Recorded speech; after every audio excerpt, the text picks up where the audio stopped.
खबरिया चैनल कल तक मोदी को पापा और ट्रंप को फूफा बता रहे थे। यारबाज मीडिया को दोनों के मिलन पर बिजली कड़कती दिख रही थी। उनको तो बस यही दिख रहा था कि मोदी जी के लिए तो अगला कुर्सी तक खींच रहा है। जबरदस्त केमिस्ट्री है दोनों की। बिजली कड़कती है, मतलब आप ये कह सकते हैं बिजली कड़कती है जब दोनों एक साथ मंच पर रहते हैं। मगर यार ने ही लूट लिया घर यार का। मोदी जी इधर मागा और मीगा का फार्मूला दे रहे थे, उधर झूठा अमेरिकी लंपट ट्रंप टैरिफ पे टैरिफ चस्पा करके अलग ही दम मारो दम फूंक रहा था। अब टीवी चैनल दुखड़ा रो रहे हैं कि हम तुम्हें क्या बताएं किस कदर चोट खाए हुए हैं। मीडिया तो लीक पोत के सब चकाचक दिखा ही रहा था, मगर 6 महीने के भीतर ही चापलूसों को सरे बाजार इतना जलील तो किसी ने नहीं किया। यही नहीं, फूफा ट्रंप को भारत की रूस से नजदीकियां खाए जा रही थी। बोला कि रूस से सटोगे तो अंजाम बुरा होगा। रूस से तेल लिया या फिर हथियार, ट्रंप को है सब पर एतराज। मगर मोदी जी तो मोदी जी ठहरे, बोले ई ना चोलबे। मोदी जी के इस जवाब की ट्रंप को उम्मीद तो ना थी, मगर जवाब सुनकर ट्रंप हुआ बौरा गया और अब भारत पर 25+25 मिलाकर 50% का टैरिफ अटैक कर दी है। घाव पे नमक ये भी सुन लीजिए, ट्रंप पाकिस्तान में तेल खोज रहा है और भारत को सलाह दे रहा है कि खोजे मिल गया तो भारत पाकिस्तान से तेल ले ले। लगे हाथ भारत की इकोनॉमी को भी ट्रंप डेड इकोनॉमी बोल ताना भी मार चुका है। यही नहीं, मौका हो ना हो ट्रंप याद दिलाता ही रहता है कि हम हैं तो भारत और पाकिस्तान में अमन चैन है। अब ये दोस्त है कि आस्तीन का सांप, आप खुद ही तय कर लीजिए। नमस्कार, मैं हूं अनुराग त्रिपाठी। आज बात उस शख्स की कर लेते हैं जिसकी अंगड़ाइयों ने दुनिया भर का बेड़ा गर्क कर रखा है।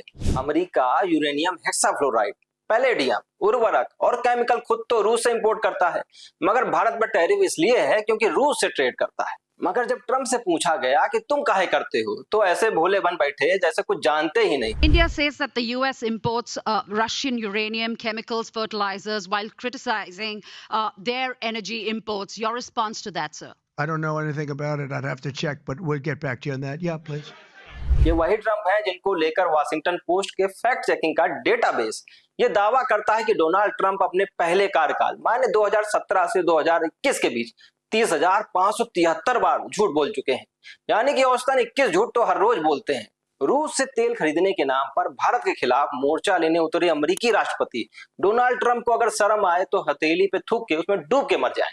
मगर शर्म और शर्मिंदगी से तो ट्रंप का दूर दूर तक कोई नाता नहीं है। ऐसे महा झुट्टे आदमी की तो ना दोस्ती अच्छी ना दुश्मनी। वैसे झूठ बोलने को आप कूटनीति या राजनीति से जोड़कर उसे नैतिक करार दे सकते हैं। तमाम अमेरिकी विशेषज्ञों ने यह बात पब्लिकली स्वीकार की है कि भारत जैसे देश पर टैरिफ थोपने पर अमेरिका खुद अपना नुकसान करा लेगा। अमेरिका भारत से बहुत सी लाइफ सेविंग ड्रग्स मंगाता है। हो सकता है कि ट्रंप को यह बात भी पता ना हो।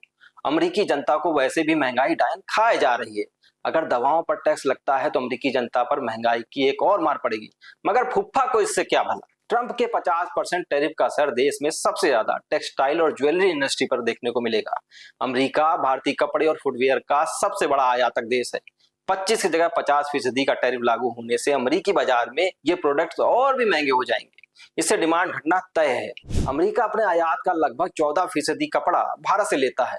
5.9 अरब डॉलर का सालाना कारोबार है। इसी तरह भारत का ज्वेलरी और डायमंड बिजनेस भी कोले खाएगा। ट्रैफिक डबल होने से ज्वेलरी और डायमंड की कीमतों में तगड़ा इजाफा होगा। यूएस के खरीदार दाम बढ़ने की सूरत में ज्वेलरी डायमंड के लिए दूसरे विकल्प तलाशेगा जहां टैरिफ कम होगा। बता दें कि अमेरिका में आयात होने वाले कुल डायमंड में 44% से ज्यादा की हिस्सेदारी भारत की है और इसकी वैल्यू करीब 6.7 अरब डॉलर की है। बात अगर ज्वेलरी की करें तो इसके लिए अमेरिकी आयात में इंडियन ज्वेलरी की 15.6% हिस्सेदारी है और ये 3.5 अरब डॉलर का कारोबार है। इसी तरह स्टील, एल्युमिनियम और ऑटो पार्ट्स के मार्केट के लिए भी अमेरिकी टैरिफ काला साया बना हुआ है। अच्छा सिला दिया तूने मेरे प्यार का, तो इस हफ्ते चौतरफा यही गाना बज रहा है। इसमें तेरा घाटा मेरा कुछ नहीं जाता, ये बोल ट्रंप हाथ झटक के चल दिए। मगर 1.5 अरब आबादी वाले देश के सामने नाक भाव सिकोड़ने वाले ट्रंप शायद ये भूल गए कि हम तो ऊपर जाएंगे, मगर उनके मूड स्विंग का खामियाजा अमेरिका ही भुगतेगा। नमस्कार।